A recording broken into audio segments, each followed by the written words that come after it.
পৃথিবীতে কেউ স্থায়ী হবে না, হোক না সে ফেরাউন কিবা হাসিনা।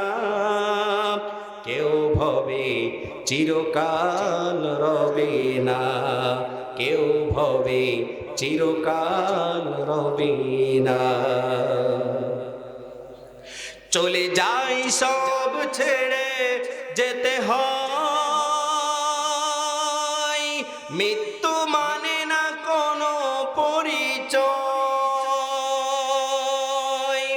চলে যাই সব ছেড়ে যেতে হয়, মৃত্যু মানে না কোনো পরিচয়। সব রাজা মহারাজা আর মহাবীর কাউকে সে অবকাশ দিবে না। পৃথিবীতে কেউ স্থায়ী হবে না, হোক না সে ফেরাউন কিবা হাসিনা।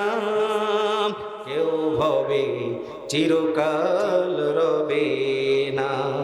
ফেরাউন শেষ তক ছিল না, মৃত্যু তাকেও ছেড়ে দিল না। ঠিক না ঠিক? ফেরাউন শেষ তক ছিল না, মৃত্যু তাকেও ছেড়ে দিল না। আমার ভাইরা গভীর মনোযোগ। আরব শাইখকে এই ডক্টর মরিস বুকাইলি দেশে যে ফোন দিলেন এবং বললেন, শেখ আমি সামারে 2 মাস ছুটি পাই। জোরে বলেন, কয় মাস? সামারে আমি 2 মাস ছুটি পাই। এই 2 মাস আমি আপনার কাছে কোরআন শিখতে চাই।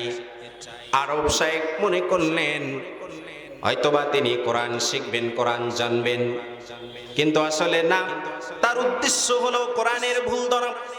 তিনি চিন্তা করলেন আমি এই কোরআনের ভুল ধরেই ছাড়বো। এজন্যই তিনি কোরআন শেখার নিয়ত করেছেন এবং আরব শাইখকে ফোন দিয়েছেন, আমি সামারে 2টা মাস ছুটি পাই, এই 2টা মাস আমি আপনার কাছে যে কোরআন শিখবো ভুল ধরার জন্য। ডক্টর মরিস বুকাইলি 1 নয় 2 নয় 5টি বছর ধরে আরব শাইখের কাছে কোরআন শিখলেন, কোরআনের অর্থ শিখলেন। ডক্টর মরিস বুকাইলি এবার যখন কোরআন পড়া শুরু করে দিলেন, বিসমিল্লাহির রহমানির রহিম, আলহামদুলিল্লাহি রাব্বিল আলামিন, আর রহমানির রহিম। এভাবে যখন ডক্টর মরিস বুকাইলি কোরআনুল কারীমের শুরু থেকে সূরা ফাতিহা থেকে পড়া শুরু করে দিলেন, ডক্টর মরিস বুকাইলি যতই কিতাবের গভীরে যায়, ভিতরে যায়, ততই অবাক হয়ে যায়। সুবহানাল্লাহ। ততই আশ্চর্যান্বিত হয়ে যায়। কি নাই এই কোরআনুল কারীমের ভিতরে, কি নাই এই কোরআনে মাজিদের ভিতরে। আছে মহা আকাশের কথা, আছে সাগর জলের কথা, আছে বিশাল পাহাড়ের কথা, আছে ইমপ্রোলজি, কসমোলজি, হিউম্যান বডি। প্রত্যেকটা স্টেপে, প্রত্যেকটা জায়গা, প্রত্যেকটা কথা কোরআনুল কারীমের ভিতরে আছে না নাই? জোরে বলেন। ডক্টর মরিস বুকাইলি শেষমেশ তিনি অবাক হয়ে, আশ্চর্যান্বিত হয়ে বলতে লাগলেন, আসলেই তো লা রাইবা ফি, এই কিতাবের ভিতরে কোনো ভুল নাই। সুবহানাল্লাহ, কোনো ভুল নাই। এবং শেষমেশে মুসলমান ধর্ম, ইসলাম ধর্ম গ্রহণ করলেন, নাম রাখলেন সুলাইমান। আল্লাহু আকবার। সেই আশ্চর্যিত কিতাব থেকে আমি সূরা আন-নাহলের একটি আয়াত তেলাওয়াত করেছি, 90 নম্বর আয়াত। এই কোরআনকে যারা যুগে যুগে ধ্বংস করতে চেয়েছে, পেরেছে? পেরেছে বলেন? কোরআনকে যারা ধ্বংস করতে চেয়েছে পৃথিবীর ইতিহাসে, তারাই ধ্বংস হয়ে গিয়েছে। ঠিক না বেঠি? আমার ভাইরা, কোরআনওয়ালা, কোরআন প্রেমিক, আপনার উলামায়ে কেরাম এই কোরআনকে নিশ্চিহ্ন বিচ্ছিন্ন করার জন্য রাম বাম যারা, ইহুদি নাসারা খ্রিস্টান যারা, জালেমের গোষ্ঠী যারা উঠে পড়ে লেগেছিল, শেষমেশ আল্লাহর অশেষ মেহেরবানিতে যারাই লেগেছে, আল্লাহ পাক শেষমেশ তাদের একবারে ধ্বংসের দ্বার প্রান্তে পৌঁছায় দিয়েছে, ঠিক না বেঠিক? সুতরাং আমি সতর্ক করতে চাই, কোরআনের গায়ে কেউ লাগতে আসবেন না, আলেম ওলামাদের পাশে কেউ লাগতে আসবেন না, আলেম বিরোধী কোরআন বিরোধী কোনো আচরণ করবেন না। যদি করেন দুনিয়া আখিরাত উভয় জগৎ আপনার ধ্বংস হয়ে যাবে। কথা বলেন ঠিক না বেঠিক? এজন্য আসুন আমার সাতক্ষীরার ভাইরা, সেই কোরআন থেকে আমরা গুরুত্বপূর্ণ আলোচনা শুনবো ইনশাআল্লাহ। আমি আর ভূমিকায় সময় না বাড়িয়ে সরাসরি কোরআনুল কারীমের কাছে চলে যাব। আপনারা কিছু সময় আমাকে দিবেন তো ইনশাআল্লাহ?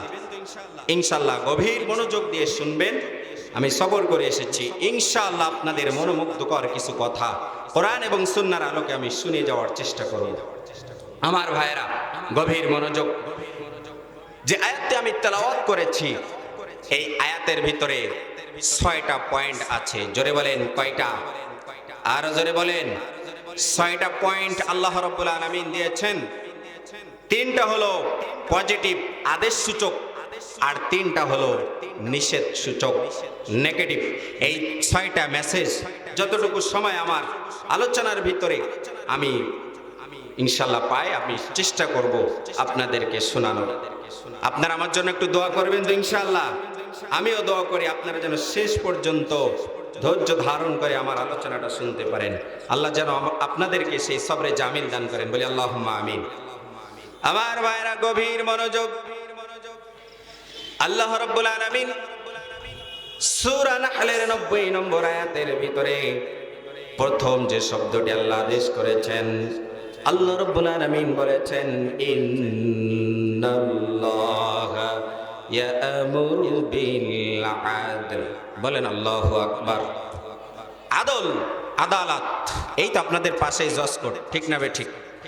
আদালত, আদল মানে ন্যায় বিচার, ইনসাফ।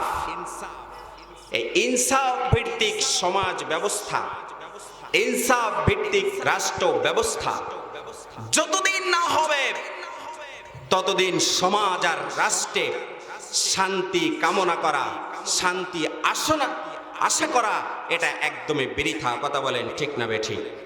আমার ভাইরা ইনসাফ ভিত্তিক সমাজ ব্যবস্থা, ন্যায় ও ইনসাফ ভিত্তিক সমাজ ব্যবস্থা, এটা আল্লাহ রাব্বুল আলামিন এই আয়াতের ভিতরে প্রথম পয়েন্টের ভিতরে বলে দিয়েছেন। আর এটা করতে হলে অবশ্যই ন্যায় আর ইনসাফ ভিত্তিক সমাজ ব্যবস্থা এইটা প্রতিষ্ঠিত করতে হলে কোরআনের আইন ছাড়া কখনো সম্ভব হবে? আরো জোরে বলেন হবে না। কোরআনুল কারীমের প্রত্যেকটি আল্লাহ পাক যে আদেশ এবং নিষেধ সূচক কথা বলেছেন, এটা যখনই রাষ্ট্র এবং সমাজে কায়েম হয়ে যাবে তখনই ইনসাফ ভিত্তিক সমাজ ব্যবস্থা চালু হয়ে যাবে। আর যখন ইনসাফ ভিত্তিক সমাজ ব্যবস্থা চালু হয়ে যাবে ঠিক তখনই এই সমাজ আর রাষ্ট্রে শান্তির সুবাতাস প্রবাহিত হবে। সুবহানাল্লাহ। উদাহরণ নেন, আল্লাহ পাক বলছেন ওয়াসারিকু ওয়াসারিকাতু ফাকতউ আইদিয়াহুমা। চোর নারী হোক আর পুরুষ হোক, আল্লাহর আইনে তাদের আইন হলো হাত কেটে দিতে হবে, ঠিক না বেঠিক? এই কথা কার? আল্লাহর। এবার আসুন, কেউ চুরি করছে, চুরি করার পরে কোরআনের আইন হলো তার হাত কেটে দিতে হবে। কোরআনের আইন হলো তার হাত কেটে দেওয়া লাগবে।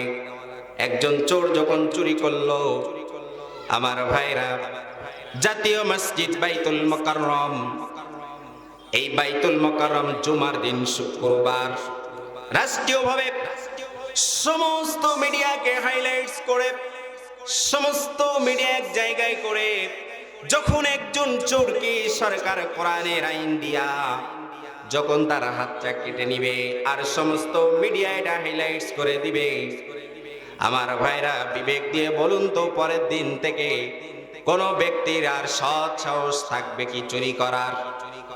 জোরে বলেন। চুরি করার আর সৎ সাহস থাকবে না। কারণ সে জানে আমি যদি এই জিনিসটা চুরি করি, আমি যদি আমার দুর্নীতি কলমের খোসায় আমি এটা করি, চুরি করে নিই, তাহলে সরকার আমাকে কোরআনের আইন দিয়া অবশ্যই আমার বিচার করবে, আর বিচারটা হবে আমার হাত কেটে নিবে। এই ভয়ে সে কিন্তু কখনোই আপনার লক্ষ টাকা যদি ওই রাস্তার ভিতরে পড়ে থাকে, কোটি টাকার ব্যাগও যদি আপনার রাস্তার ভিতরে পড়ে থাকে, ওই ব্যক্তি কখনোই হাত দেওয়ার সাহস তো দূরের কথা, অবশ্যই সেদিকে তাকাবেও না, অন্যদিকে তাকায় চলে যাবে। আমার ভাইয়ের বাস্তবতা মেনে নেন। যদি কেউ জেনা করে, বিবাহিত হলে তাকে গলা পর্যন্ত পুঁতে, তাকে পাথর মেরে কঙ্কর নিক্ষেপ করে রজম করে তাকে দুনিয়া থেকে বিদায় করে দিতে হবে। আমার ভাইরা, কেউ জেনা করলো, কোরআনের আইন হলো বিবাহিত হলে তাকে গলা পর্যন্ত পুঁতে রজম করে দুনিয়া থেকে বিদায় করে দিতে হবে।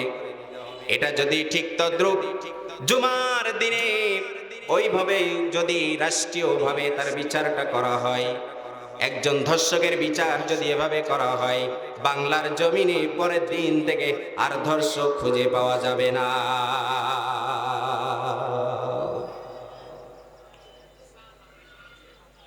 আমার ভাইয়েরা, তাহলে কোরআনের আইন হলো ইনসাফ ভিত্তিক আইন, ঠিক না বেঠিক? কোরআনের রাজ কায়েমের জন্য আপনাকে আমাকে জীবন উজাড় করে দিতে হবে। রাজি আছেন তো মুসলমান? আমার ভাইরা, আপনার নিয়ত যদি এটাই থাকে, আল্লাহ রাব্বুল আলামিন এই নিয়তের ওসিলায় আশা করা যায় আল্লাহ পাক আপনাকে ক্ষমা করে দিবে।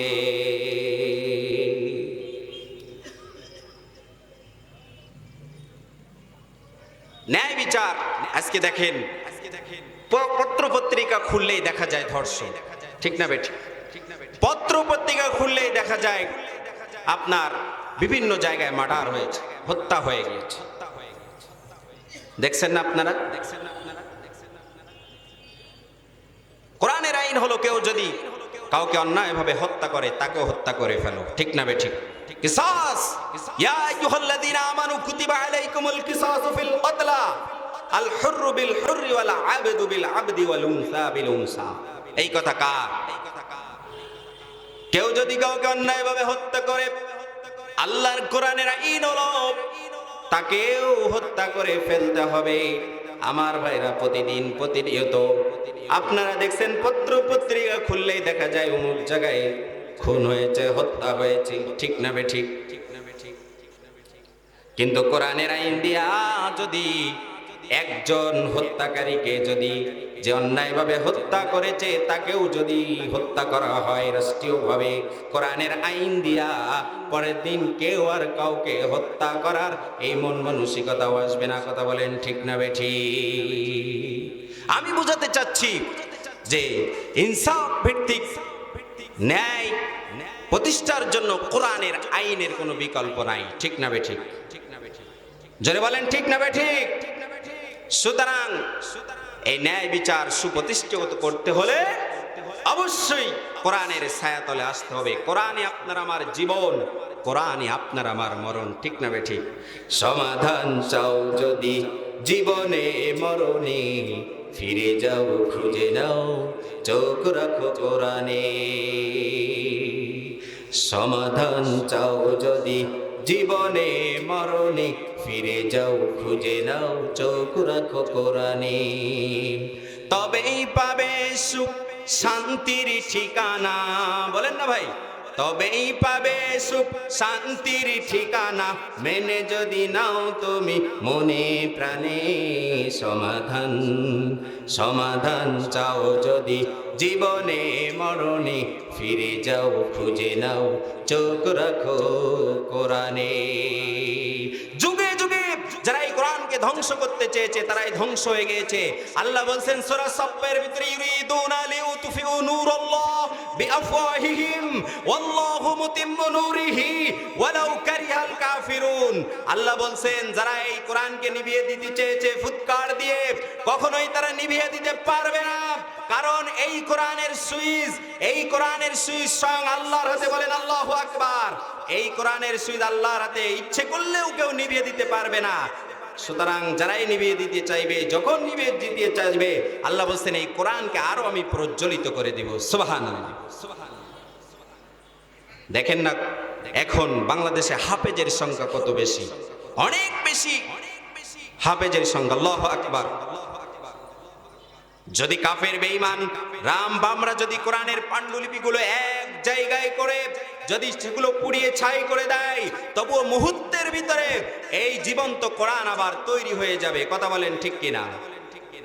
আমার ভাইরা, এই হাফেজের সিনায় কোরআন আছে না নাই? হাফেজ নাজমুস সাকিব, বিশ্বজয়ী হাফেজ, হাফেজ আবু রায়হান।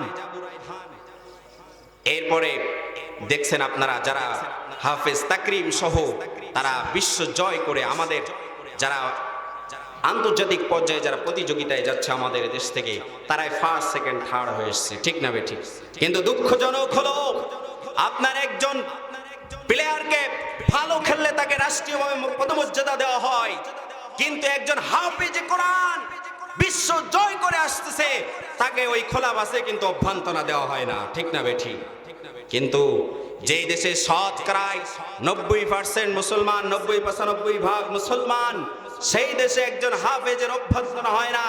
সারা বিশ্বে অসংখ্য হাফেজের ভিতরে তারা বিশ্ব জয় করে নিয়ে আসতেছেন কোরআনুল কারীম প্রতিযোগিতার মাধ্যমে।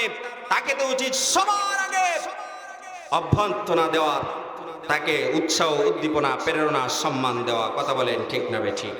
এটাই হলো দুঃখ, হলেও বাস্তবতা। আমি আকুল আবেদন জানাবো, আমার মিডিয়া আলোচনা চলে যাবে। আজকে যে সরকার প্রধান আছেন জনাব তারেক রহমান, তিনি অনেক ইসলাম প্রিয়, তার বাবাও ছিলেন ইসলাম প্রিয়।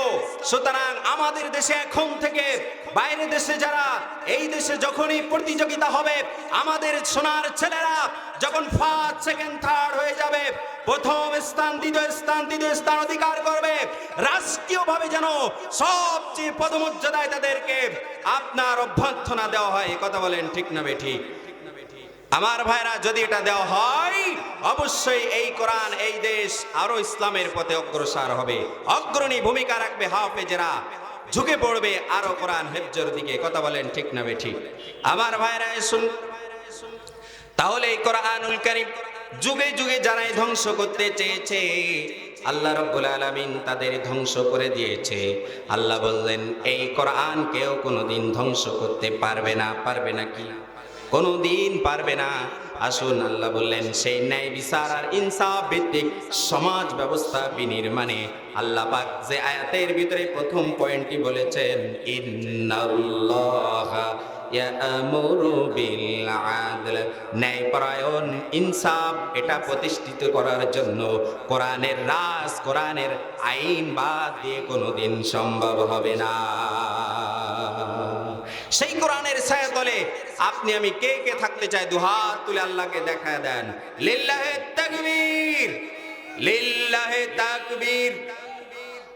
হাত নামান। আমার ভাইরা আসুন, তাহলে এখন থেকে আজকের আলোচনার প্রথম পয়েন্ট থেকে আপনি আমি শিক্ষা নিব, ন্যায়পরায়ণ, ইনসাফ ভিত্তিক রাষ্ট্র ব্যবস্থা, সমাজ ব্যবস্থা বিনির্মাণে আপনার ভূমিকা কতটুকু থাকবে? রাজি আছেন তো? আসুন আমরা একটা ঘটনা শুনি। আল্লামা জুলফিকার নকশবন্দি খুতবাতে জুলফিকারের এই গ্রন্থের ভিতরে তিনি এই ঘটনাটি উল্লেখ করেছেন। হযরতে ওমর রাদিয়াল্লাহু তাআলা আনহুর জামানার ঘটনা। একজন যুবক আশিক রাসূল আল্লাহ রাসূলকে দেখে নাই, আল্লাহ রাসূলের জীবন চরিত্র সম্পর্কে সে জেনেছে। আহারে, আল্লাহর নবী, প্রিয় নবী সাল্লাল্লাহু আলাইহি ওয়াসাল্লাম ছিলেন ন্যায় বিচারক, ন্যায়পরায়ণ, ঠিক না বেঠিক? তিনি ছিলেন আমানতদার, তিনি ছিলেন বিনয়ী। তার জীবন চরিত্র পড়ে তার এতই ভালো লেগেছে, এই যুবক আল্লাহর নবীর জীবন চরিত্র সম্পর্কে পড়ে জেনে বুঝে তার মনটা এতই নরম হয়ে গেল, শেষ পর্যন্ত কালিমা গ্রহণ করেছে। বলেন সুবহানাল্লাহ। তিনি মুসলমান হয়েছেন। কালিমা গ্রহণ করে তিনি চিন্তা করলেন, আহারে, আমার নবী এত সুন্দর মানুষ, আমি সেই নবীর যে রওজাটা মদিনায় আমি জিয়ারত করব। আশিকে রাসূল,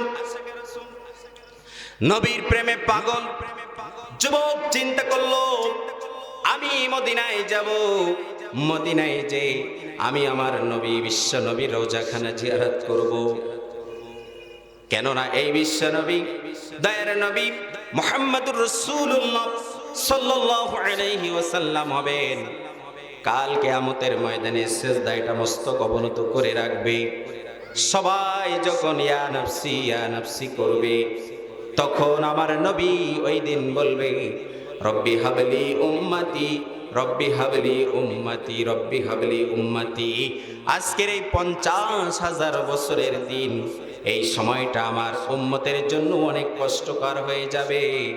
আমার উম্মতেরা কষ্ট পাবে কি করে এই সময়টা পার করবে? সূর্যটা ঠিক মাথার উপরে থাকবে, ঘিলুগুলো টকবক করবে, মাথার ঘিলুগুলো, নাড়ি ভুড়িগুলো বের হয়ে যাবে, জিহ্বাটা ঝুলে যাবে। আমার দুর্বল উম্মতেরা কি করবে এই কঠিন বিভীষিকাময় সময়ে? আমার নবী হাসান হুসাইনের জন্য চিন্তা করবেন না, আমার নবী তার রক্তের আত্মীয়, আমার নবী প্রিয়জনদের জন্য এই দিন চিন্তা করবেন না। আমার নবী চিন্তা করবেন যে আজকের এই দিনে আমার দুর্বল উম্মতদের কি হবে। বলেন সুবহানাল্লাহ। যুবক চিন্তা করেছে, আহারে এমন দয়ার নবী, মায়ার নবী, তার রওজাখানা যদি একটু জিয়ারত করতে পারি, আমার মনটা মনে হয় একটু প্রশান্তি পেত। যুবক পেশায় ছিলেন একজন ব্যবসায়ী। কি ছিলেন বলেন? আর জোরে বলেন। এই যুবক এবার ব্যবসার কিছু পণ্য বিক্রি করে একটা উট ক্রয় করেছেন, যেটা যানবাহন হিসেবে এই উটে চড়ে তিনি যাবেন নবীর রওজাতে, রওজা জিয়ারত করার জন্য। আমাদের মনে আশা আছে না নাই? যারা করতে পারি নাই, আমাদের মনে আশা আছে, আহারে একটিবার হলেও যেন বিশ্ব নবীর রওজাখানা জিয়ারত করতে পারি। ঠিক না বেঠিক? মনে বড় আশা ছিল যাব মদিনায়। বলেন না, মনে বড় আশা ছিল যাব মদিনায়। আশায় আছে সম্বল নাই, আশায় আছে সম্বল নাই, করে কি উপায়।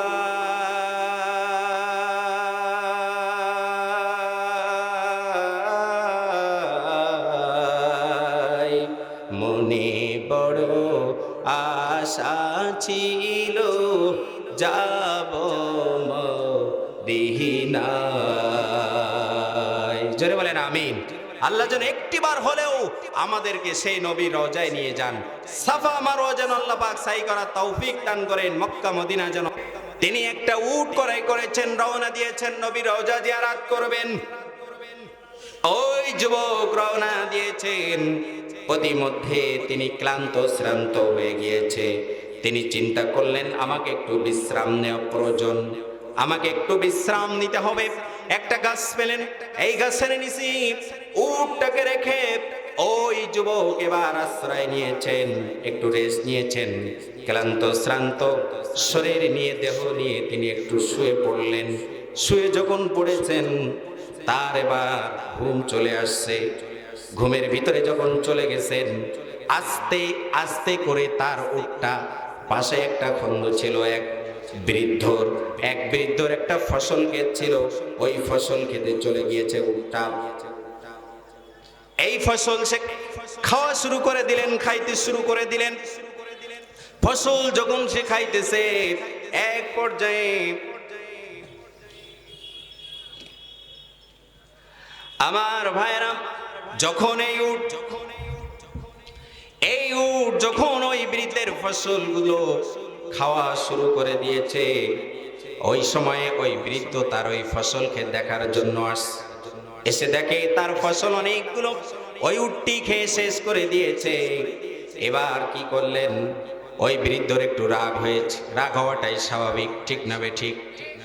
আমার ভাইরা, ওই বৃদ্ধ তখন রাগকে কন্ট্রোল করতে না পেরে কি করলেন, তার হাতে ছিল একটা লাঠি। ওই লাঠি দিয়া ওই উটকে বেধড়ক মারপিট শুরু করে দিল। মারতে মারতে এমন প্রহার করেছে, এমন মেরেছে, ওই উটটা কিন্তু মারা গিয়েছে, উটটা মারা গিয়েছে।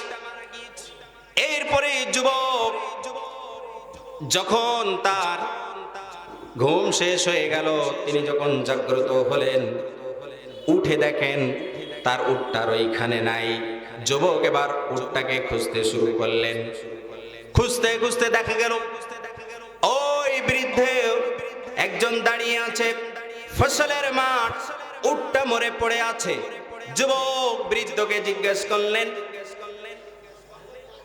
এই উটটা কে মেরেছে? তখন বৃদ্ধ বলল, এই উট, এই খন্দ হলো আমার, এই ফসল হলো আমার, এই ফসলের মাঠ, এই উট দেখেন কতগুলো খেয়ে শেষ করে ফেলেছে। সুতরাং আমি কন্ট্রোল করতে না পেরে, আমার রাগকে নিয়ন্ত্রণ করতে না পেরে আমি উটটিকে মারতে মারতে এই উটটা মারা গিয়েছে। যুবক চিন্তা করলো, আমি মদিনায় এখন কিভাবে যাব? আল্লাহ রসুলের রওজা আমি জিয়ারত করব কিভাবে? তখন যুবকের ভিতরে রাগ চলে আসছে, কঠিন রাগ তার ভিতরে চলে আসলো। সেও এবার কি করলো, বৃদ্ধের হাতে থাকা যে লাঠিটা, ওই লাঠিটা তার হাত থেকে জোর করে নিয়ে বৃদ্ধকে এবার পেটানো শুরু করে দিল। আমার ভাইরা গভীর মনোযোগ, ওই লাঠি দিয়া যখন বৃদ্ধকে মারপিট শুরু করে দিয়েছে, মারতে মারতে ওই যুবক বৃদ্ধকেও মেরে ফেলেছে। তাহলে এদিকে মরেছে উট, ওইদিকে মরেছে বৃদ্ধ, ঠিক না বেঠিক? যখন মেরে ফেলেছে, মারা গিয়েছে, যুবক এবার চিন্তা করলো, আহারে আমি কি করলাম? আমি তো যাচ্ছি বিশ্বনবীর রওজা জিয়ারত করতে, এখন আমি ওখান যে আমি বিশ্বনবীর রওজাখানা জিয়ারত করব, ওইখানে যে আমি কি বলবো বিশ্বনবীর? আমি তো আসামি, আমি তো বৃদ্ধকে হত্যা করে ফেলেছি, আমার উট মেরে ফেলেছে, আমি মেরেছি মানুষ, ঠিক না বেঠিক? আমি তো জাহান্নামী হয়ে গেছি, আমার স্থান তো হবে জাহান্নামে। আমি রসুলের রওজা জিয়ারত করে, আমি রসুলের রওজা জিয়ারত করে কি বলবো? এবার যুবক গভীর চিন্তায় পড়ে গেছে। যুবক চিন্তা করলেন, আমার পাপের প্রায়শ্চিত্ত করা লাগবে, আমার পাপের প্রায়শ্চিত্ত আমাকে দুনিয়া থেকেই করতে হবে, না হলে আমি তো জাহান্নামী হয়ে যাব। যুবক এবার চিন্তা করলেন, আমাকে এখানেই দাঁড়িয়ে থাকতে হবে, কারণ এই বৃদ্ধ আত্মীয় স্বজন যারা আছে নিশ্চয়ই সে তাদের খোঁজ করবে, ঠিক না বেঠিক? অবশ্যই সে যখন বাসাতে যাবে না, অবশ্যই তার আত্মীয় স্বজন খুঁজতে এখানে চলে আসবে। আমি হয়তো এখান থেকে পালায়ন করলে কেউ আমাকে দেখতে পাবে না, একজন দেখবেন, বলেন তিনি কে? আরো জোরে বলেন, আল্লাহ আমার রব, এই রবি আমার সব, ঠিক না বেঠিক? আল্লাহ আমার রব, এই রবি আমার সব, দমে দমে তনু মনে তারি অনুভব। আল্লাহ আমার রব, এই রবি আমার সব, আল্লাহ আমার রব, এই রবি আমার সব। আল্লাহু আকবার। আমাদের রব যিনি, তিনি আমাদের সব, ঠিক না বেঠিক? আমার ভাইরা গভীর মনোযোগ। এবার যুবক চিন্তা করলো, আমি যদি এইখান থেকে পলায়ন করি, দুনিয়ার কোনো মানুষ না জানলেও একজন জানবেন তিনি আমার রব, সুতরাং আমি এখানেই দাঁড়িয়ে থাকবো। এই যুবকের আত্মীয় স্বজন যখনই আসবে, আমি তখন তাদেরকে বলবো, আমি যে হত্যা করে ফেলেছি এটা আমি অস্বীকার করব না, গোপন করব না, অবশ্যই আমি এই বৃদ্ধ আত্মীয়দের সাথে এটা বলবো। এরপরে দেখা গেল সন্ধ্যা যখন নেমে এসেছে, ওই বৃদ্ধের দুইজন সন্তান ছিল, তারা বিভিন্ন জায়গায় বৃদ্ধকে খোঁজ করলেন, না পেয়ে আহারে বাবা কোথায় গিয়েছে, বাবাকে খোঁজ করতে করতে যখন না পেল, সন্ধ্যা নেমে এসেছে, চিন্তা করলো বাবা হয়তো ফসলের মাঠে, ফসলের খেতে গিয়েছে। এবার ফসলের মাঠে এসেছে, দুই ভাই যখন ফসলের খেতে আসলো, এসে দেখলো তাদের বাবা আর নাই। দেখলো একটা উট মরে পড়ে আছে, তাদের বাবাও মরে আছে, পড়ে আছে। পাশে একজন যুবক দাঁড়িয়ে আছে আর কাঁদতেছে। আল্লাহু আকবার। ওই যুবক কাঁদতেছে, দাঁড়িয়ে দাঁড়িয়ে অঝরে চোখের পানি ফেলে কাঁদে। ওই দুই ভাই জিজ্ঞাসা করে, ও যুবক তুমি কাঁদো কেন? আর আমাদের বাবাকে কে মেরেছে? এই কথা যখনই বলেছে, যুবক কাঁদতে কাঁদতে ওই বৃদ্ধর দুই ছেলেকে বলল, আমি অনেক আশায় বিশ্ব নবীর রওজাখানা জিয়ারত করার জন্য আমার সম্পদ বিক্রি করে আমি এই উটটি আমি ক্রয় করেছি। ক্রয় করে আমি পথে ক্লান্ত শ্রান্ত হয়ে যাই। আমি একটা গাছের নিচে ছায়ার নিচে আমি আশ্রয় নেই। আশ্রয় নেওয়ার পরে আমার ক্লান্ত শ্রান্ত দেখে আমার ঘুম চলে আসে। আমার যখন ঘুম চলে আসছে, আমার উটটি তখন এই তোমার বাবার, তোমাদের যে ফসলের ক্ষেত, ফসলের মাঠ, এখানেই চলে এসেছে। এরপরে ফসল খেয়েছে। তোমার বাবা রাগ নিয়ন্ত্রণ করতে না পেরে আমার উটটাকে মারতে মারতে মেরেই ফেলেছে। আমি যখন জাগ্রত হলাম আর এসে যখন দেখলাম আমার উটটা মারা গিয়েছে, আমি আমার রাগকে নিয়ন্ত্রণ করতে পারে নাই। তোমার বাবাকে জিজ্ঞাসা করে যখন জানতে পারলাম তোমার বাবা আমার উটটিকে মেরেছে, আমিও তোমার বাবাকে ওই লাঠিটা দিয়ে আমি তোমার বাবাকে প্রহার করেছি, আঘাত করেছি। মারতে মারতে তোমার বাবাও এই দুনিয়া থেকে চলে গেছে। আমি আসামি, আমি জাহান্নামী। ও দুই ভাই, তোমাদের কাছে আমার একটা রিকোয়েস্ট, আমার একটা অনুরোধ হলো, এই জামানার আমিরুল মুমিনিন খলিফাতুল মুসলিমিন হযরতে ওমর ফারুক রাদিয়াল্লাহু তাআলা আনহু, তিনি হলো উত্তম বিচারক, ঠিক না বেঠিক? তিনি নিজের সন্তানের ক্ষেত্রেও বিচারে কোনো কম্প্রোমাইজ করেন নাই। নাম হলো তার ওমরে ফারুক। দাও খোদা দাও আমায় আবার ওমর দারাজ দিল, দাও খোদা দাও আমায় আবার ওমর দারাজ দিল, দাও আলীর মতো বীর সেনানি, আলীর মতো বীর সেনানি, জগাতে নিখিল, দাও খোদা দাও আমায় আবার ওমর দারাজ দিল। ওমর ছিলেন ন্যায় বিচারক, ঠিক না বেঠিক? আমার ভাইরা, ইনসাফ সম্পর্কে আমি এই ঘটনাটি নিয়ে এসেছি। আমার ভাইরা, ওই যুবক এবার দুই ভাইকে বলল, ওমর হলো ন্যায় বিচার প্রতিষ্ঠার মানদণ্ড, চলে যাও। আমি তোমাদের কাছে রিকোয়েস্ট করি, অনুরোধ করি, তোমরা দুই ভাই ওমরের কাছে বিচারটা একটু দিয়ে দাও। আমার বিচারের ফয়সালাটা করা লাগবে দুনিয়া থেকে, না হলে ওই আখিরাতে আমি আসামির কাঠ গড়ায় দাঁড়িয়ে যাব।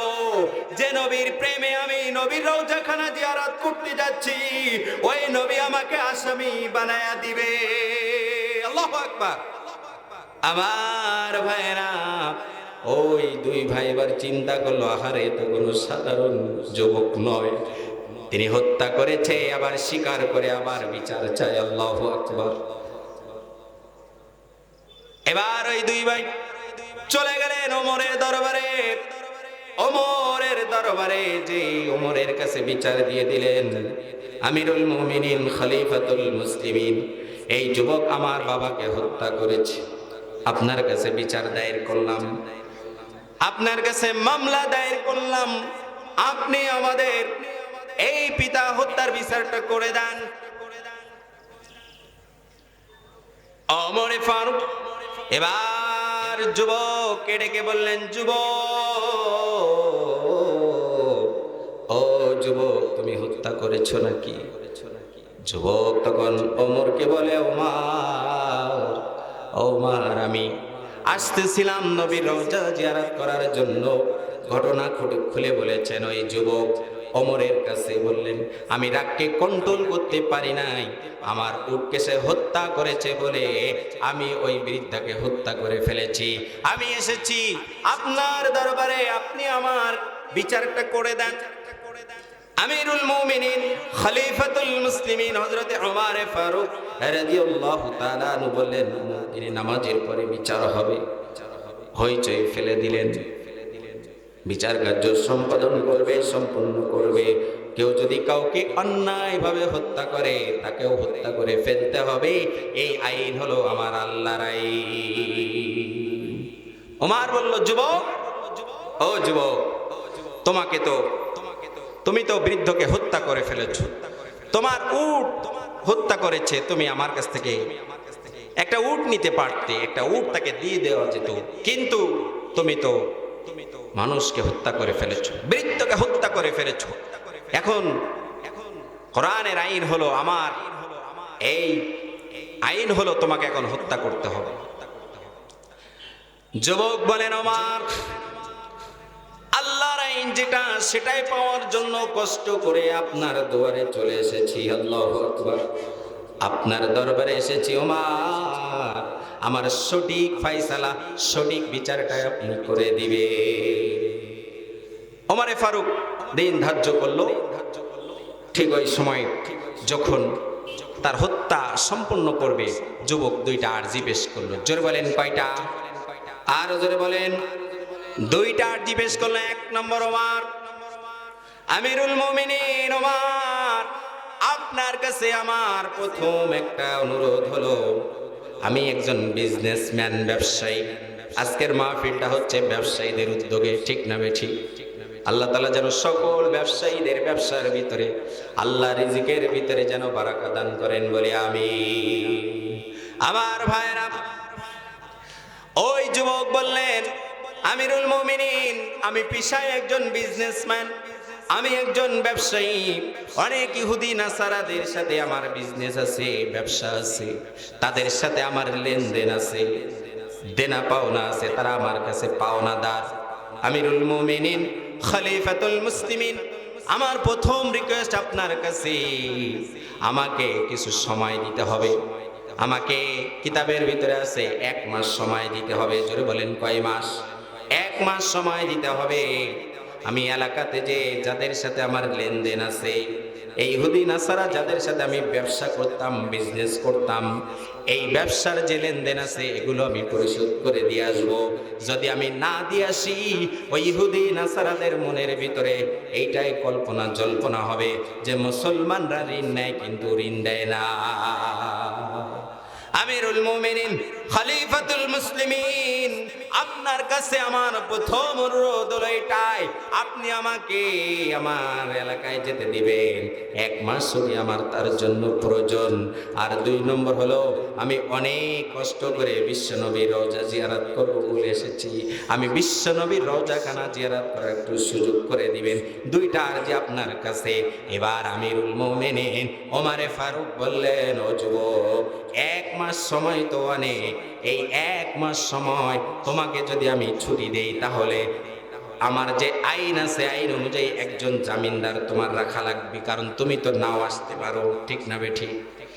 1 মাসের ছুটিতে তুমি যাবে, তুমি আসবে, এই গ্যারান্টি কি? এই ওয়ারেন্টি নাই, গ্যারান্টি নাই। সুতরাং আমার বিচার হলো, তুমি যদি একজন জামিন জিম্মাদার কাউকে রাখতে পারো, একজন জামিনদার যদি কাউকে রেখে যেতে পারো, তাহলে আমি ওমর 1 মাসের ছুটি আমি তোমার মঞ্জুর করব। সাথে সাথে যুবক বলল, আমিরুল মুমিনিন, এই শহরে তো আমার কোনো ভাই নাই যে আমার জামিন হবে, যে আমার জিম্মাদার হবে। আমার একজন ভাই যদি এই শহরে থাকতো, তাহলে সে আমার জিম্মাদার হয়ে যেত। এই শহরে তো আমার বোন নাই, যে বোন যদি থাকতো আমার জিম্মাদার হয়ে যেত। এই শহরে আমার বাবা নাই, আমার বাবা থাকলে আজকে আমার বাবা এখানে আমার জিম্মাদার হয়ে যেত। আমার তো মা নাই, আমার মা থাকলে আজকে আমার এইখানে আমার জিম্মাদার হয়ে যেত। সুতরাং আমার আপন বলতে এখানে তো কেউ নাই, আমি কাকে জিম্মাদারের দায়িত্ব দেব, কে আমার জিম্মাদার হবে? আমিরুল মুমিনিন, এটা তো সম্ভব হবে না। ওমরে ফারুক রাদিয়াল্লাহু তাআলা বলেন, তাহলে তোমার এই আরজি আর মঞ্জুর করা গেল না। জাল্লাদকে বলল প্রস্তুতি নাও, জাল্লাদকে বলল প্রস্তুতি নাও, যুবককে হত্যা করা হবে। এই প্রস্তুতি জল্লাদ যখন শুরু করে দিয়েছে, চারিদিকে হইচই পড়ে গেছে।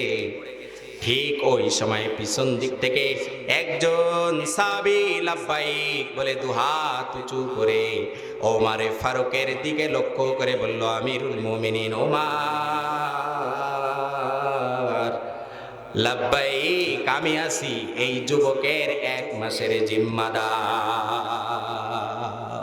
লিল্লাহে তাকবীর। আমার ভাইরা, এরপরে ওই যুবক যখন পিছন থেকে দাঁড়িয়ে লাব্বাইক বললেন, ওমর, আমি রাজি আছি এই যুবকের 1 মাসের জিম্মাদার দায়িত্ব নেওয়ার জন্য। এই যুবক যদি না আসে তাহলে আমাকে হত্যা করে ফেলবেন। ওমরে ফারুক বলল, এটাই তো আমার আইন, এটাই আল্লাহর আইন। জিম্মাদারে যদি না আসে অবশ্যই ওই জায়গায় তুমি হত্যা হয়ে যাবে, তোমার বিচার করা হবে। এবার ওই সাহাবী লক্ষ্য করে দেখা গেল আল্লাহ রসুলের খাদেম, আল্লাহ রসুলের অনেক প্রিয় একজন সাহাবী, নাম তার হলো আবু যর গিফারি। সুবহানাল্লাহ বলবেন না? আবু যর গিফারি, তিনি রসুলের খাদেমও ছিলেন, রসুলকে খুবই মহব্বত করতেন, খুবই ভালোবাসতেন। ওমর বলেন, আবু যর, ও আবু যর গিফারি, তুমি কি জানো যুবক যদি না আসে তোমাকে হত্যা করতে হবে, তুমি হত্যা হয়ে যাবে, তোমাকে কতল করা লাগবে, কোন হিসাবে? এবার আবু যর গিফারি বলে, ওমর, সে আমার কোনো রক্তের আত্মীয় না, রক্তের বন্ধন না, কিন্তু সবচেয়ে বড় বন্ধন হলো আল্লাহর নবীর হাদিস। কারণ আল্লাহর নবী বলছেন, ইন্নামাল মুসলিমুনা ইখওয়া, এক মুসলমান অপর মুসলমানের ভাই।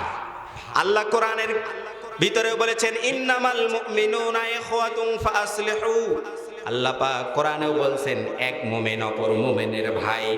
নবী আমার বলেছেন, আবু যর গিফারি ওমরকে লক্ষ্য করে বললেন, ওমর, নবী আমার তো বলেছেন এক মুসলমান অপর মুসলমানের ভাই। ওমর, রক্তের বন্ধন আমাদের দুজনের ভিতরে নাও থাকতে পারে ওমর, তবে তুমি জেনে রেখো রে ওমর, ও ওমর, তিনি হলেন আমার একজন মুসলমান ভাই। এজন্য আসুন আমরা এক মুসলমান অপর মুসলমানের ভাই। এক মুসলমান বিপদে পড়বে, আপনি কি চেয়ে চেয়ে দেখবেন নাকি? না, এখান থেকে শিক্ষা নিতে হবে। 1 মাসের ছুটিতে চলে যাবে, নাও তো আসতে পারে, কিন্তু আবু যর গিফারি বলে, ওমর, আমি হলাম এই ভাইয়ের জিম্মাদার, কেননা তিনি হলেন আমার মুসলমানের ভাই। আমার মুসলমান ভাই, নবীর হাদিস অনুযায়ী তিনি আমার ভাই। নবীর হাদিসের চেয়ে বড় বন্ধন আর হতে পারে না। ওমর, আপনি ছুটি দিয়ে দেন, যদি না আসে আমি হলাম তার জিম্মাদার, আমাকে আপনি হত্যা করে ফেলবে। আমার ভাইয়েরা, এবার যুবক চলে গেলেন তার এলাকাতে, তার সম্পদ বিক্রি করে ওই ইহুদি নাসারাদের যে লেনদেন ছিল, যারা পাওনাদার ছিল, সবার ঋণগুলো পরিশোধ করে দিলেন। দেওয়ার পরে এবার মায়ের কাছে এসে বলতেছেন, ও গো মা, ও মা গো, তুমি কত ভালো আমাকে বেসেছো মা, 10 মাস 10 দিন আমাকে গর্ভে ধারণ করেছো। আল্লাহু আকবার।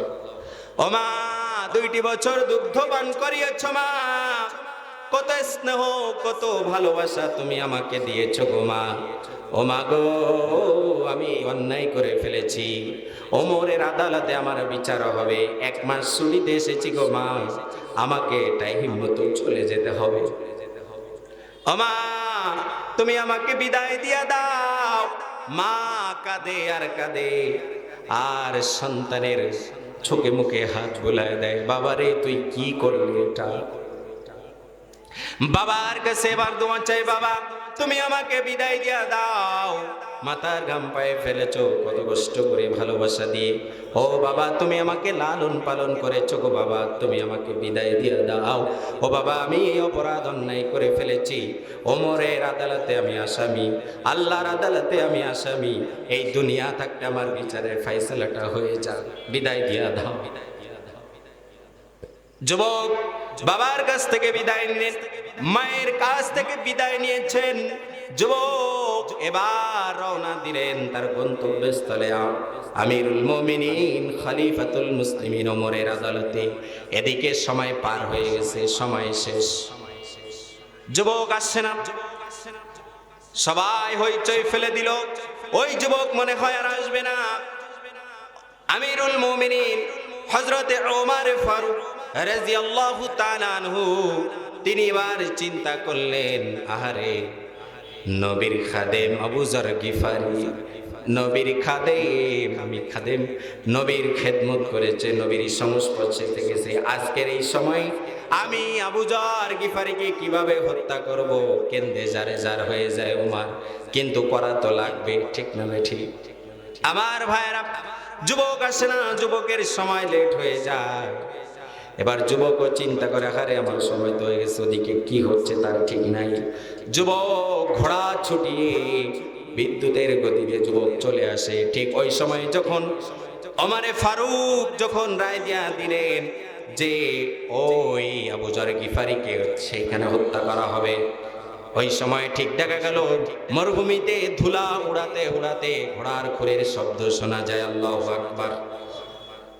ওই সময়ে ওই যুবক এবার এসে বলে, লাব্বাইক আল্লাহুম্মা লাব্বাইক, আল্লাহু আকবার, হাজির, আমি হাজির, আমি এসে আর একটু আসতে দেরি হয়েছে, আমিরুল মুমিনিন খলিফাতুল মুসলিমিন, আমি সবার কাছ থেকে বিদায় নিয়ে আমি আমার পাওনা মিটিয়ে দিয়ে আসতে একটু লেট হয়ে গেছে, আমিরুল মুমিনিন আপনি আমাকে ক্ষমা সুন্দর দৃষ্টিতে দেখবেন।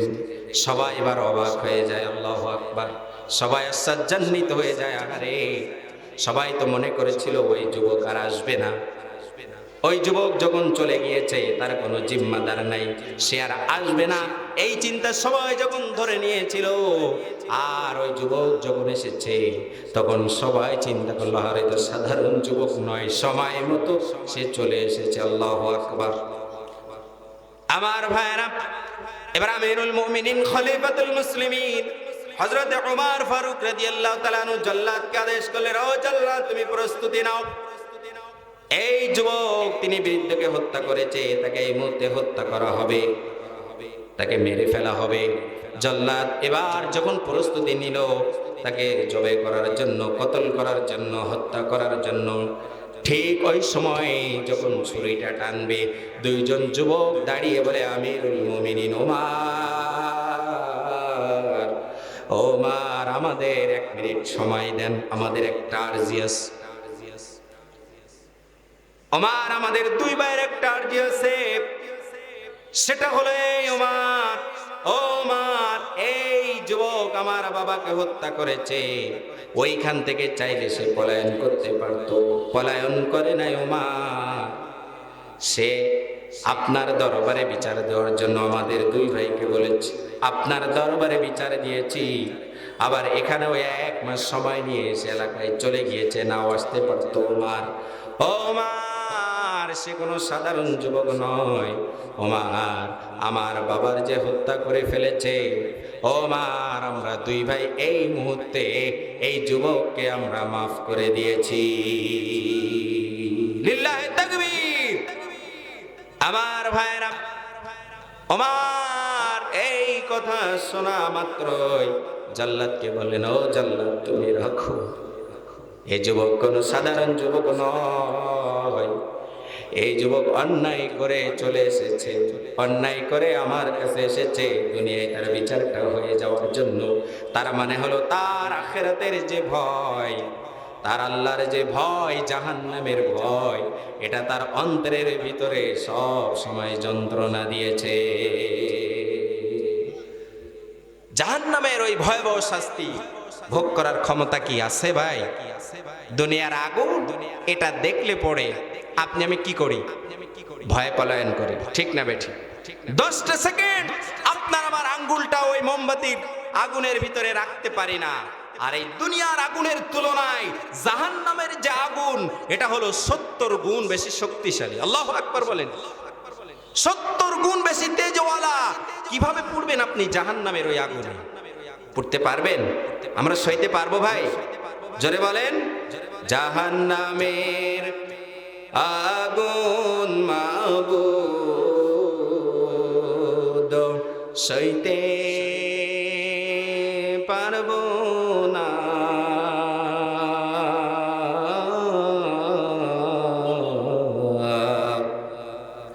দুনিয়াতে নৌকা দাইয়া আখিরি কাদাইও না, জাহান্নামের আগুন মাবুদ সইতে পারবো না,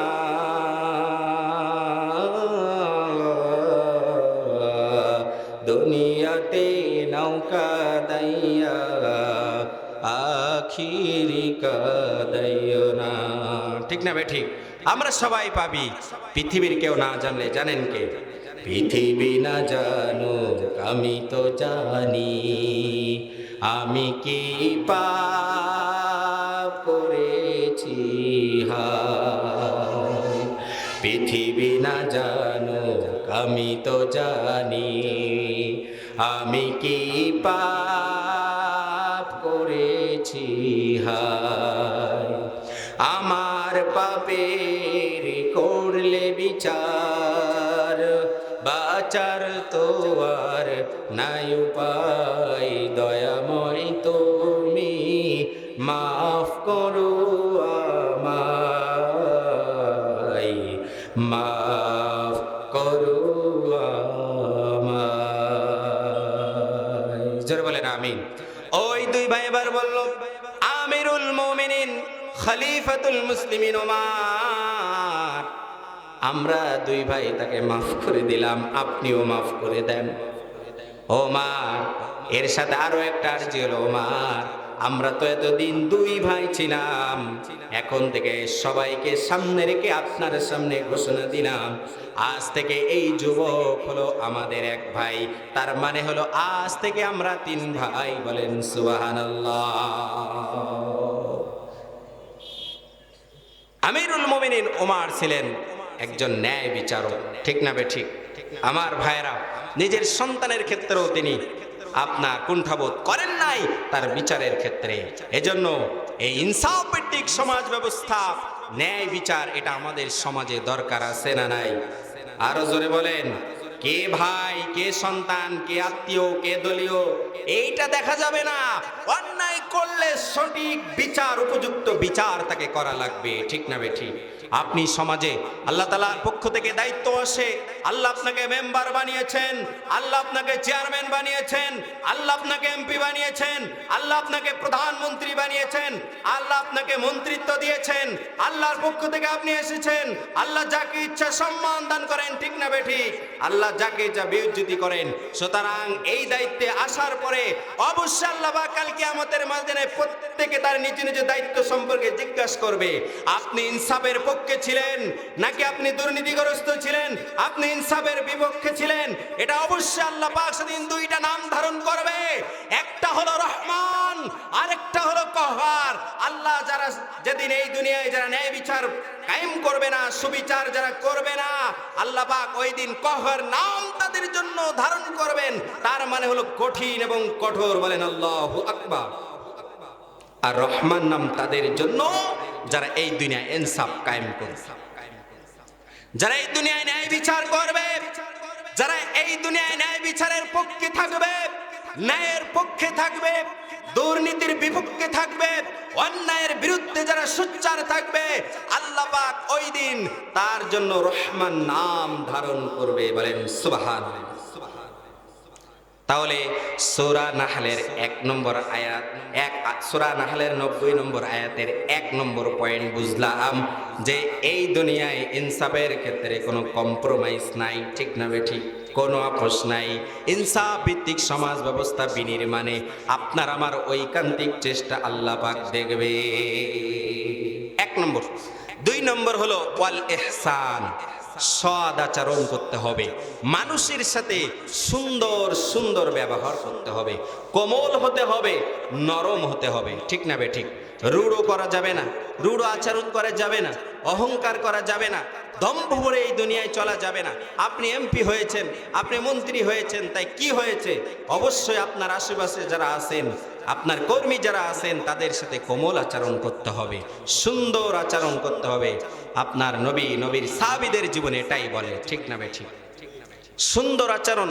আল্লাহ রাসূল বলেন লা ইয়ারহামুহুমুল্লাহ মান লা ইয়ারহামুন নাস, যারা মানুষের উপরে সুন্দর আচরণ করে না, দয়া দেখায় না, দয়া করে না, আমার আল্লাহ বললেন আমিও তার প্রতি দয়া করি না।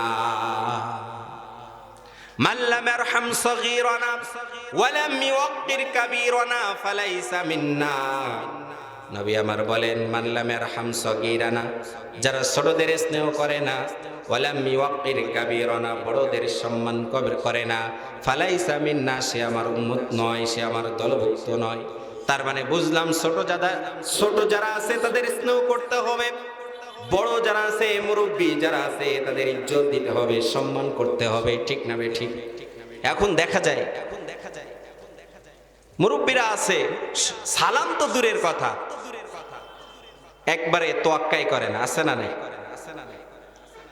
মুরব্বী বসে, বাবা বসে, চাচা বসে, দাদা বসে আছে, এক জায়গায় বসে আছে, দেন না আপনি সালাম, আসসালামু আলাইকুম ওয়া রাহমাতুল্লাহি ওয়া বারাকাতুহু। সালাম হলো শান্তির অমীয় প্রতীক, ঠিক না বেঠিক? সালাম দিবেন, আপনি তার মঙ্গল কামনা করেছেন, শান্তি কামনা করেছেন। আবার অনেকে আছেন দেখবেন সালাম দেবে, আসসালাম, আছে না? সালামের উত্তরটাও ঠিক মতো দেয় না, মৃত্যু কামনা করে। আমার ভাইরা, সালাম সুন্দরভাবে দিতে হবে, বড়দের সম্মান করতে হবে, ছোটদের স্নেহ করতে হবে। আপনি মুরব্বী, আপনিও চেষ্টা করবেন ছোটদেরকেও সালাম দিয়ে উৎসাহ করার জন্য। আমার নবীকে ছোট ছোট বাচ্চারা সালাম দেওয়ার জন্য দেয়ালের আড়ালে, আপনার গাছের আড়ালে পালায় থাকতো, ঠিক না বেঠিক? যে নবীকে আগে সালাম দিব, নবীকে আগে সালাম দিব, কিন্তু আমার নবী আগেই ছোটদের সালাম দিয়ে দিতেন। আল্লাহু আকবার। আবার অনেকে এমন আছে দম্ভ ভরে বসে থাকে, আমি তো মুরব্বী, আমি তো চেয়ারম্যান, ও আমার সালাম দেবে, ঠিক না বেঠিক? এটাও করা যাবে না। নবীর হাদিস থেকে শিক্ষা নিতে হবে।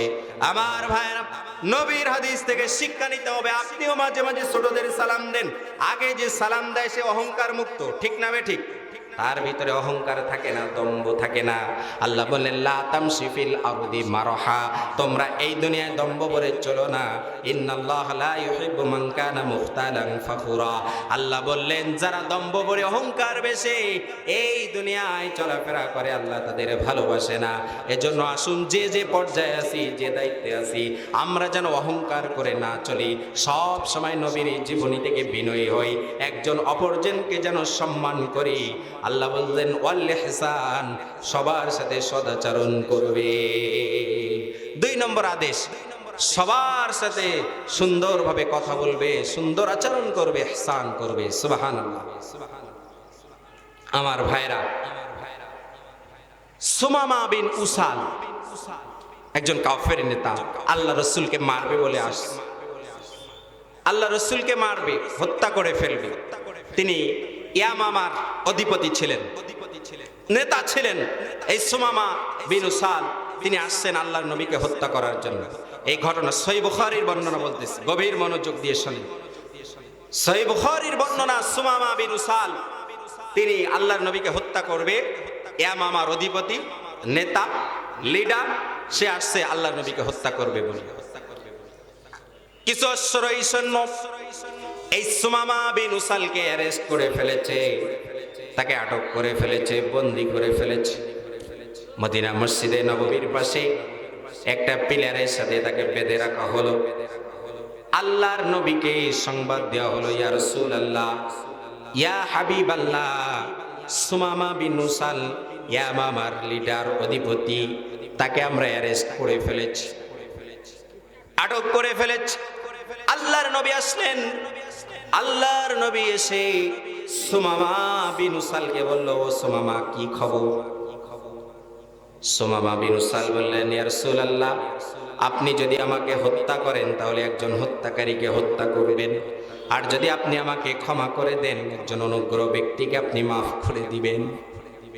আল্লাহর নবী তাকে দাওয়াত দিলেন, কালিমার দাওয়াত। আল্লাহু আকবার বলেন। আল্লাহর নবী তাকে আখিরাতের দাওয়াত দিলেন, রিসালাতের দাওয়াত দিলেন। আল্লাহর নবী ওই দিন সুমামাকে কিচ্ছু বললেন না, চলে গিয়েছেন। দ্বিতীয় দিন আবার নবী চলে আসলেন, ওই সুমামা, কি খবর?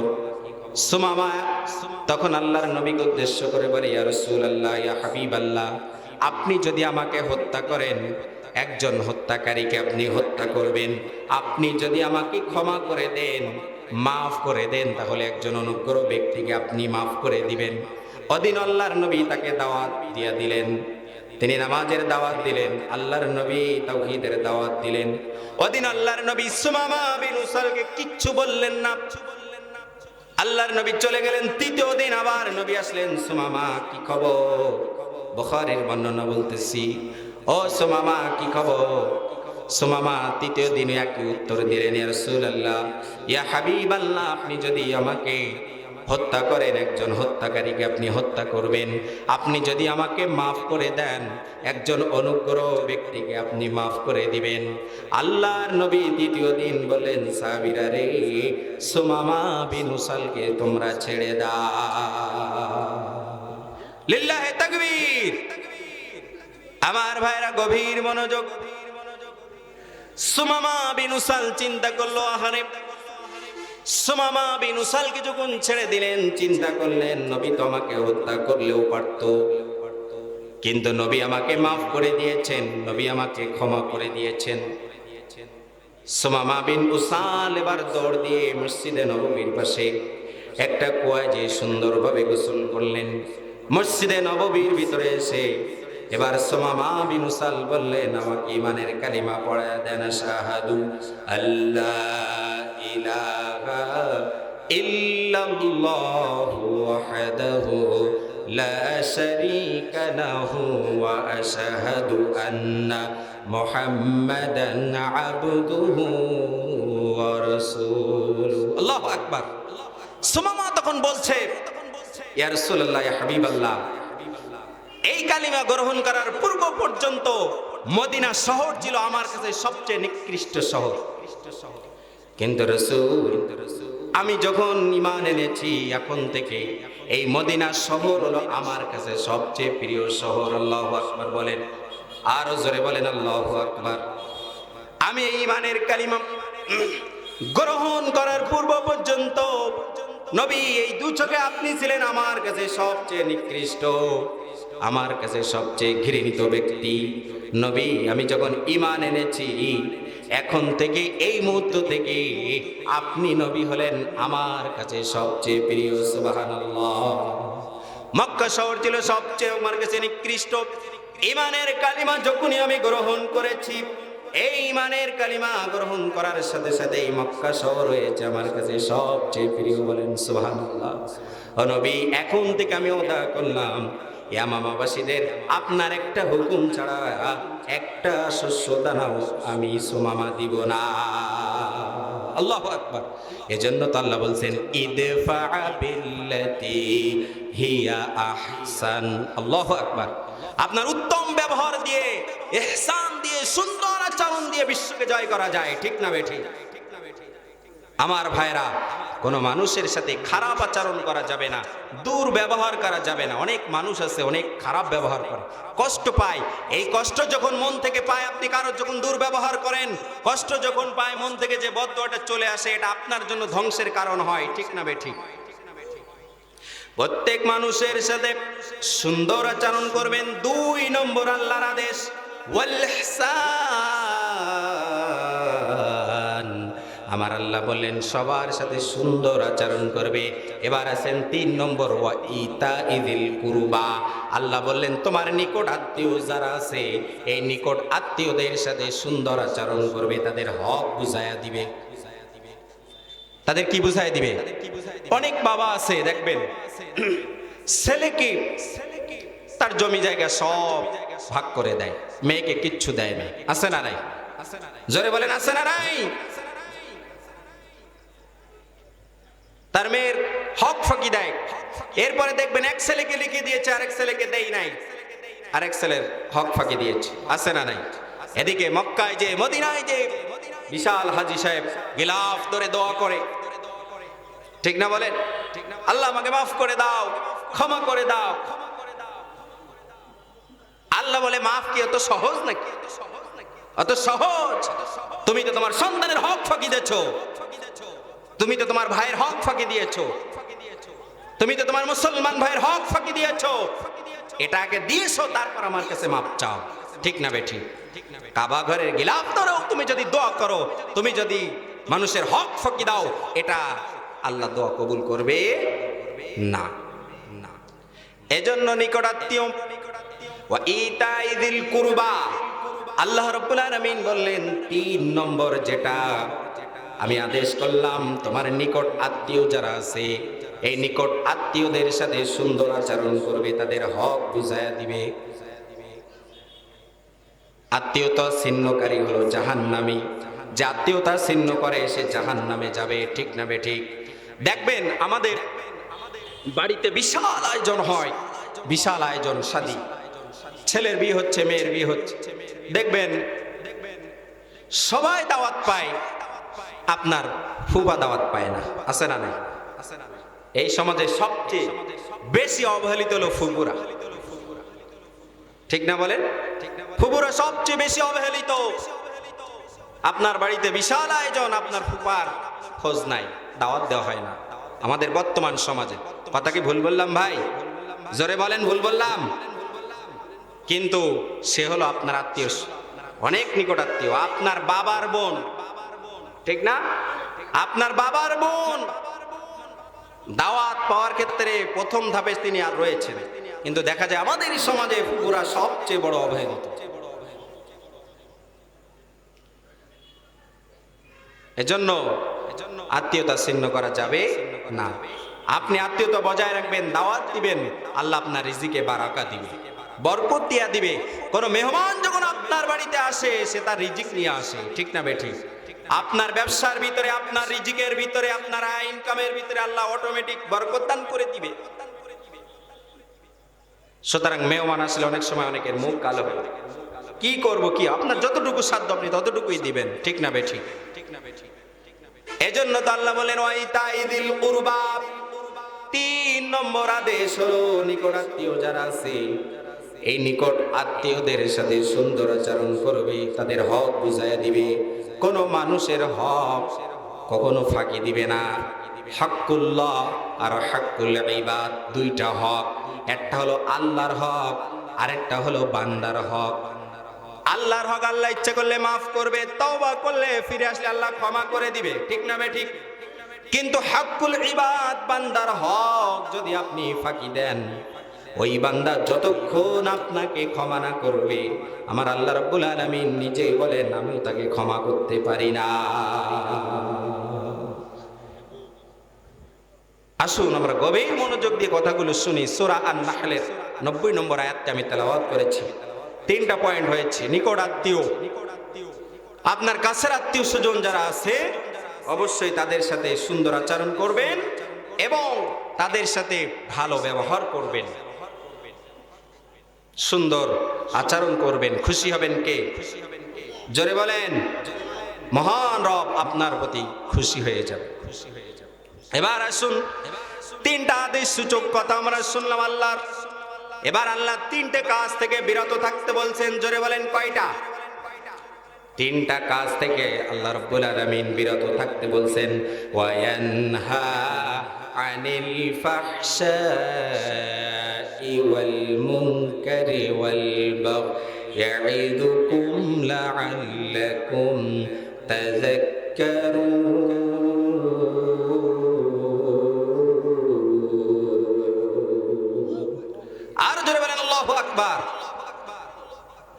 আল্লাহ পাক তিনটা কাজ বিরত থাকতে বলেছেন, নিষেধ করেছেন। তার এক নাম্বার ওয়ান, সমস্ত অশ্লীল কাজ, ফাহশা, সমস্ত ফাহশা কাজ থেকে, খারাপ কাজ থেকে, গহিত কাজ থেকে কি করতে হবে? দূরে থাকতে হবে। কথাকার জোরে বলেন। এই কথা আল্লাহর। সমস্ত অশ্লীল, বেহাপনা, খারাপ, গহিত কাজ থেকে সব সময় কি করতে হবে? বিরত থাকতে হবে, দূরে থাকতে হবে। আমার যুবক ভাইরা, এখন দেখা যায় অ্যান্ড্রয়েড সেট উঠেছে, আপনার নেটের মাধ্যমে অশ্লীল ছবি দেখে, আছে না নাই? বেহাপনার ছবি দেখে, ব্লু ফিল্ম দেখে, নেগেট ছবি দেখে। আল্লাহ বলছেন খবরদার, ফাবাশশিরহু বিআযাবিন আলীম, যারা এগুলো দেখে, এগুলো করে, তাদের জন্য কঠিন ভয়াবহ শাস্তির ব্যবস্থা রয়েছে। আল্লাহ পাক লোহার, আপনার আগুনের লোহা দিয়ে এই চক্ষুকে উপড়ে ফেলবে, বারবার উপড়ে ফেলতে থাকবেন। এই চোখ দিয়ে আপনি আমি যত অশ্লীল বেহাপনা দেখবো, এই চোখকে লোহার খুন্তি দিয়া, আগুনের লোহা দিয়া বারবার চোখ উঠাতে থাকবে জাহান্নামের ফেরেশতারা। আপনার যারা দায়িত্ব, জাহান্নামের দায়িত্ব রয়েছেন, এই সকল ফেরেশতারা কি করবেন?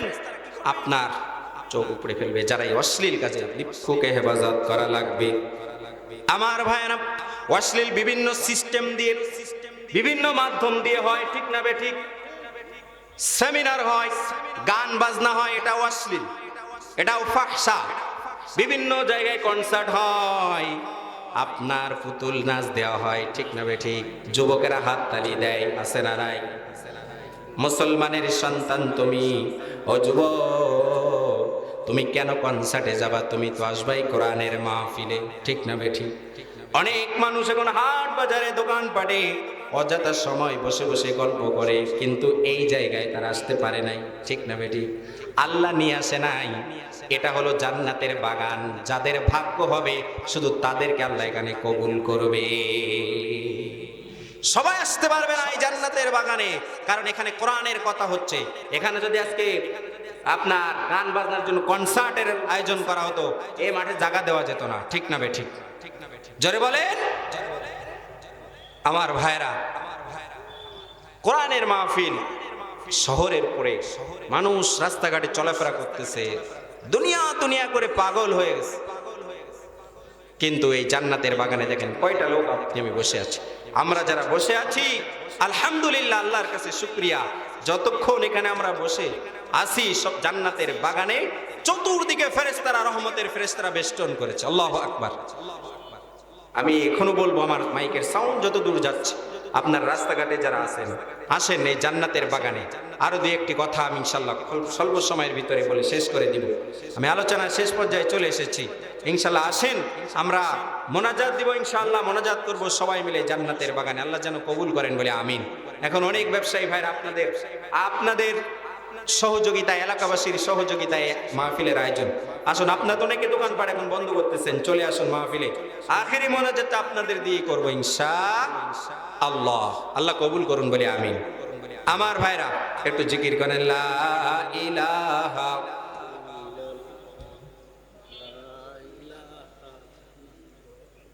জোরে, লা ইলাহা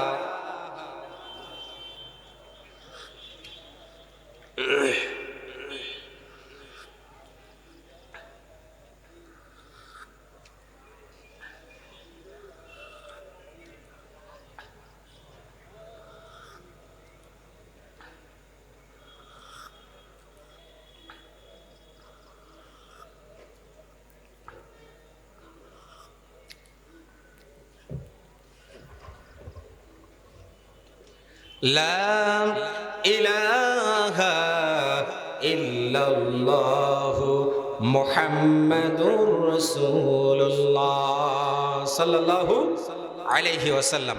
তাহলে এক নম্বর নিষেধ, আল্লাহ বললেন সমস্ত অশ্লীল গান বাজনা, যেগুলো থেকে তোমাদের বিরত থাকা লাগবে। ও যুবক, ফিরে আসো, গান বাজনা থেকে ফিরে আসো, কোরআনের ছায়াতলে চলে আসো। যুবক, তোমাকে হাত ছানি দিচ্ছে, তোমাকে হাত ছানি দিচ্ছে কোরআন, তোমাকে হাত ছানি দিচ্ছে ইসলামের পথে, ইসলামের অগ্রণী ভূমিকা রাখার জন্য, ঠিক না বেঠিক? যুবক চলে আসো কোরআনের ছায়াতলে।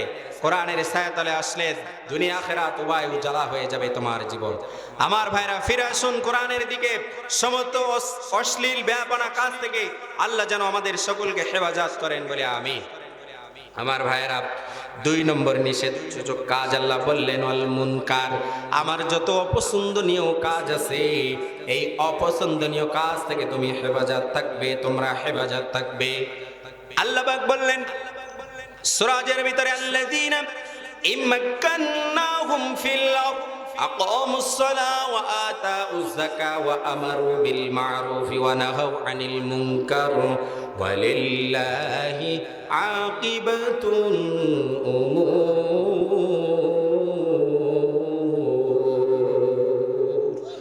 আল্লাহ বললেন রাষ্ট্রপ্রধান যে হবে তার মৌলিক 4টি কাজ, জোরে বলেন কয়টি? 1 নম্বর আকামুস সালাহ, নামাজ কায়েম করা লাগবে, নামাজ সুপ্রতিষ্ঠিত করা লাগবে। নামাজ যদি সমাজে কায়েম হয়ে যায়, নামাজ যদি রাষ্ট্রে কায়েম হয়ে যায়, ওই সমাজে ওই রাষ্ট্রে কোনো আল্লাহর অপছন্দনীয় কাজ, অশ্লীল বেয়াপনা কাজ হতে পারে না। আপনার জীবনে যদি আপনার জীবনে নামাজ ফিট হয়ে যায়, আপনার এই নামাজে আপনার অন্যায় কাজে বাধা দিবে, আপনার বিবেককে প্রতিবন্ধকতা সৃষ্টি করবে। এই কথা বলেছেন আমার আল্লাহ। আল্লাহ বলেন ইন্নাস সালাতা তানহা আনিল ফাহশাই ওয়াল মুনকার। এখানে আল্লাহ ফাহশা এবং মুনকার শব্দটি ব্যবহার করেছেন। আমার আল্লাহ বললেন তোমরা নামাজি হয়ে যাও, নামাজ কায়েম করো সমাজে, নামাজ কায়েম করো রাষ্ট্রে। যদি তোমাদের জীবনে, ব্যক্তিগত জীবনে যদি নামাজ কায়েম হয়ে যায়, সামাজিক জীবনে যদি নামাজ কায়েম হয়ে যায়, রাষ্ট্রীয় জীবনে যদি নামাজ কায়েম হয়ে যায়, আমার আল্লাহ রাব্বুল আলামিন বললেন ওয়াল ফাহশাই ওয়াল মুনকার, এই নামাজ যদি কায়েম হয়ে যায়, তোমাদের যে অশ্লীল বেয়াপনা কাজগুলো আছে, আমার অপছন্দনীয় কাজগুলো আছে, ব্যক্তি থেকে শুরু করে রাষ্ট্র পর্যন্ত সব কাজগুলো আস্তে আস্তে করে দূর হয়ে যাবে। এজন্য নামাজ, আমার ভাইয়েরা, নামাজ হলো 1 নম্বর। নামাজে গড়িমেশি করা যাবে না, নামাজে গাফেল হওয়া যাবে না। পরিবারে আমার মা বোনেরা এসেছে, মা বোনদের জন্য আওয়াজ হলো, ও মা, নামাজে অবহেলিত হলে হবে না, নামাজে অবহেলা করা যাবে না। আপনার সন্তানকে নামাজের তাগিদ দেন। আমরা যারা পিতা রয়েছি, জীবিকার তাগিদে ব্যবসা বাণিজ্যে বাইরে থাকা লাগে, চাকরির সুবাদে বাইরে থাকা লাগে। ও মা, আপনি সব সময় আপনার সন্তানের সময় দেন, আপনার সন্তানকে ছোট থেকে নামাজি গড়ে তোলেন, ঠিক না বেঠিক? নামাজি যদি আপনার সন্তান হয়ে যায়, আপনার সন্তান দুর্নীতিবাজ হবে না, ঠিক না বেঠিক? আপনার সন্তান টেন্ডারবাজ হবে না, আপনার সন্তান ডাকাত হবে না, আপনার সন্তান চোর হবে না। আপনার সন্তানের ভিতরে যদি নামাজ ফিট হয়ে যায়, আপনার সন্তান হবে সোনার মানুষে পরিণত। সুবহানাল্লাহ। আমার মায়েরা অনেক এসেছেন, গভীর মনোযোগ দিয়ে শুনতে হবে। এই সন্তানকে মানুষের মতো মানুষ করার ক্ষেত্রে আপনাদের ভূমিকা অনস্বীকার্য, আপনাদের ভূমিকা বেশি গুরুত্বপূর্ণ, ঠিক না বেঠিক? এজন্য আপনার সন্তান, আপনার পরিবার ইসলামিক পরিবার হোক, আপনার পরিবারের সদস্যরা ইসলামিক হোক, এই ভূমিকা মা বোনেরা গভীর মনোযোগ আপনাদেরকে রাখতে হবে। যদি আপনি আমি রাখতে পারি, হোক না আজকের এই আলোচনা থেকে প্রথম প্রতিজ্ঞা, আমার ব্যক্তি থেকে, পরিবার থেকে শুরু করে আজকে নামাজের ডাক, নামাজ কায়েম হয়ে যাবে পরিবার থেকে শুরু করে রাষ্ট্র পর্যন্ত। আল্লাহ পাক সূরা হজের আয়াতের ভিতরে বললেন আকামুস সালাহ, রাষ্ট্রপ্রধান যে হবে নামাজ কায়েম করবে। আমার ভাইরা, আমরা যতই ওয়াজ করি, আমরা হুজুররা যতই গলা ফাটাই আপনাদেরকে শোনাই, আচ্ছা আমার ভাইরা, এজন্য যতই আমরা ওয়াজ করি, ওয়াজ শোনাই, আমাদের ওয়াজ কিন্তু বেশি কার্যকর হবে না, হবে না আমার ভাইরা? কিন্তু রাষ্ট্রীয়ভাবে যদি রাষ্ট্রপ্রধান প্রথম যে কাজটি আল্লাহ সূরাজের ভিতরে বলেন আকামুস সালাহ, নামাজ কায়েম করো, যদি আপনার প্রধানমন্ত্রী তারেক রহমান সাহেব যদি ঘোষণা দিয়ে দেয় যে আজ যোহর থেকে 5 ওয়াক্ত নামাজ যারা মুসলিম অবশ্যই কাজ কাম ফেলে রেখে নামাজে হাজির হতে হবে। দেখা যাবে যে যদি না হাজির হয় তাহলে তার এই শাস্তির ব্যবস্থা করা হবে। আমার ভাইরা, দেখা যাবে যে মসজিদে কোনো জায়গা হবে না, ঠিক না বেঠিক? মসজিদে জায়গা দিতে পারবেন না, কারণ হলো এটা রাষ্ট্রীয় আইন, মানাই লাগবে, না মানলে আপনার জেল হতে পারে। দেখেন আল্লাহর আইন কত সুন্দর, আল্লাহু আকবার। আমার ভাইরা, এজন্য 5 ওয়াক্ত নামাজের এই কথা আল্লাহ পাক সূরা হজের প্রথম শব্দের ভিতরে বললেন, ওয়াতাউ যাকাত, যাকাত আদায় করবে, ওয়ামারু বিল মারুফ ওয়া নাহাউ আনিল মুনকার, সৎ কাজের আদেশ দেবে, অসৎ কাজ থেকে নিষেধ করবে, এটাও রাষ্ট্রীয় দায়িত্ব। আল্লাহু আকবার। তাহলে 2 নম্বর পয়েন্ট হলো আল্লাহর সমস্ত অপছন্দনীয় কাজ থেকে বিরত থাকতে হবে। আসেন শেষ লাস্ট পয়েন্ট, সেটা হলো এই আল্লাহ পাক 3 নম্বর যেটা নিষেধ করলেন সেটা হলো সীমা লঙ্ঘন করা যাবে না, জালিম হওয়া যাবে না। বলেন ঠিক না বেঠিক? বিগত 16টি বছর আপনার মানুষ যন্ত্রণার ভিতরে ছিল, ঠিক না বেঠিক? জুলুমের ভিতরে ছিল। স্বৈরাচার যে জুলুম করেছে, জামাত বিএনপির প্রত্যেকটা কর্মীর উপরে যে জুলুম নির্যাতন চালিয়েছে, বাড়িতে থাকতে পারে নাই, স্ত্রীর পাশে থাকতে পারে নাই, সন্তানের পাশে থাকতে পারে নাই, জেল জুলুম হামলা মামলা দিয়ে 16টি বছর মানুষকে জর্জরিত করেছিল। বলেন ঠিক না বেঠিক? আমার ভাইরা, আজকে তারা কোথায় যেয়ে পড়েছে? মামুর বাড়ি দিল্লি। কোরআনের পাখি আল্লামা সাঈদী কি বলেছিল? সময় এমন আসবে যেই সময়ে জুতা নেওয়ার সময় পাবে না, মামুর বাড়ি দিল্লি যেয়ে পড়বে। দেখেন কোরআনের পাখি আল্লামা সাঈদীর সেই কথাটা একবারে 100-এ 100 মিলে গিয়েছে, ঠিক না বেঠিক? আমার ভাইরা, পৃথিবীতে কেউ স্থায়ী হয় না, হয়? পৃথিবীতে কেউ স্থায়ী নয়, কারো ক্ষমতা স্থায়ী নয়। অবশ্যই ক্ষমতার সুন্দর ব্যবহার করতে হবে, ঠিক না বেঠিক? পৃথিবীতে কেউ স্থায়ী হবে না, হোক না সে ফিরাউন কিবা হাসিনা, কেউ ভবে চিরকাল রবে না, ঠিক কিনা?